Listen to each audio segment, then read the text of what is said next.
Hey guys, welcome back. It's Mike Espo, and this is a school bus build. So I have one old school bus I took all the paint off of. The yellow school bus I'm going with, it has a blown engine, and then I have a cab over, and they're all 1/64 scale. That CD disc, I had spray painted primed gray so that stuff would stick to it. And this is just a cheap dollar store glue. The items I'm going to be using are cheap in your house items. You can make these dioramas without expensive items from the hobby store. And you'll see as I go along, I'm going to use stuff from the yard. I'm going to use paprika, chili powder. There's two colors there resemble rust great. And right now that's an old tree from a train set. I'm going to break pieces of that off, and there I sprinkled the paprika and the pepper, the chili pepper, for use as in colors. I want to keep the bus yellow because you do see brand new buses in the junkyard just like that. What I'm holding in my hand there is an I-beam, 1/64 scale I-beam. I'm trying to keep this as close as I can to scale. So now I smashed the three together to keep it on the CD. And then right there, that's light colored.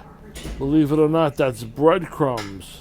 You could use breadcrumbs. They're stale, so they'll act just like sand. And now that's the bus in the right side bus there.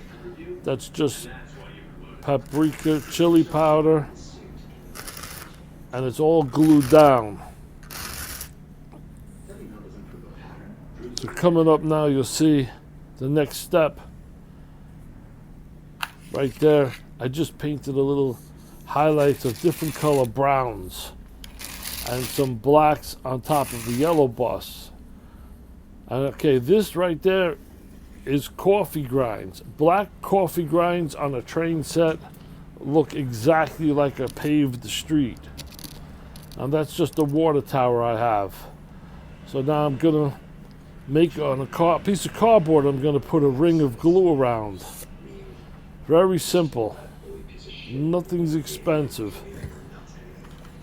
And then I'm gonna take the coffee grinds that are dry or almost dry.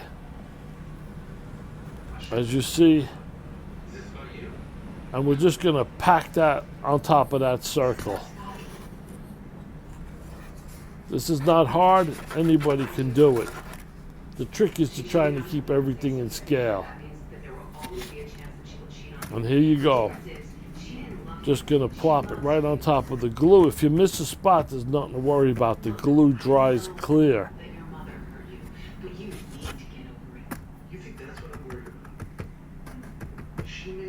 And I'm going to go around the whole circle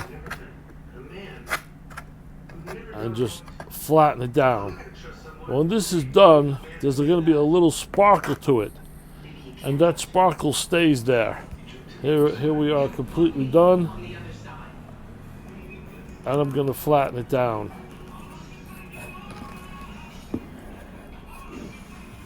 And now I start putting blue, red, and green oil drums around. Now, these oil drums, all they are the top of an old pencil. Look around your house, you'll find an old pencil.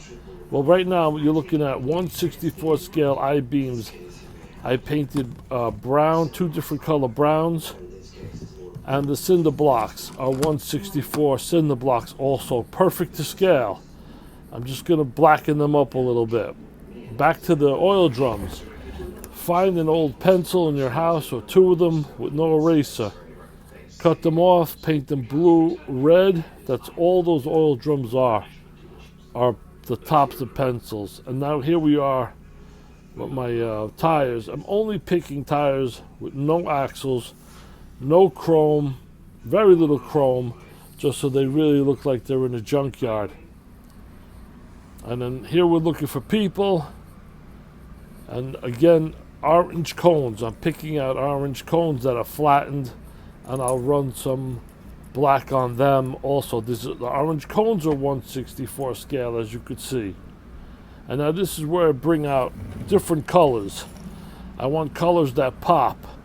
So the oil cans pop. Around the black tires, you'll see some red paint, rust-looking paint on the tires. Every junkyard has tires everywhere. And then I have two signs. There's a sign right there in the middle. And then the other sign right there. Two old signs that usually a junkyard just step on a lot of signs that people just threw on the floor. As a kid, I used to love to walk through junkyards. In Coney Island, Brooklyn, there was junkyards everywhere. And I would go there and just walk the junkyards and go in and out of cars. So there you see now, I have a I have a acetylene tank. It's coming up.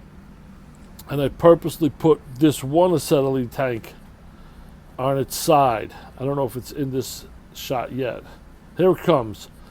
And that's against the law. You cannot put acetylene tanks on its sides. I did that on purpose to see how many guys would catch that were at work, or the guys on YouTube who view these videos, to see if anybody would catch that acetylene tank. And then up on top of the bus, like in every junkyard, you have a ladder that goes up to the top of buses where you'll store I-beams, tires, and tons of stuff. And I put some racing slicks that are no longer in use. Nobody will buy them. A water tank. Just put stuff all around. I put some people sitting on tires having lunch. The funny thing about it is this is all 1/64 scale. So if I would have took a 1/64 scale car, it really wouldn't have been perfect to the setting, because the two buses are the same size and the cab over is the same size. So there you have it. It's on the turntable now. And this did not cost a ton of money. You didn't have to run out to buy a lot of stuff from a hobby store. The stuff is right in your house. You just have to look for it. As you see, the coffee grinds are dried. And if I didn't tell you they were coffee grinds, you wouldn't know it. And the pencils are 55-gallon tanks. They look just like, and the size is perfect for a 55-gallon tank.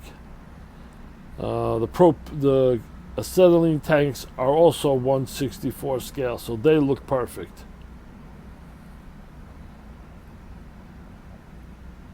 I hope you enjoyed this video, and leave your comments down below. God bless.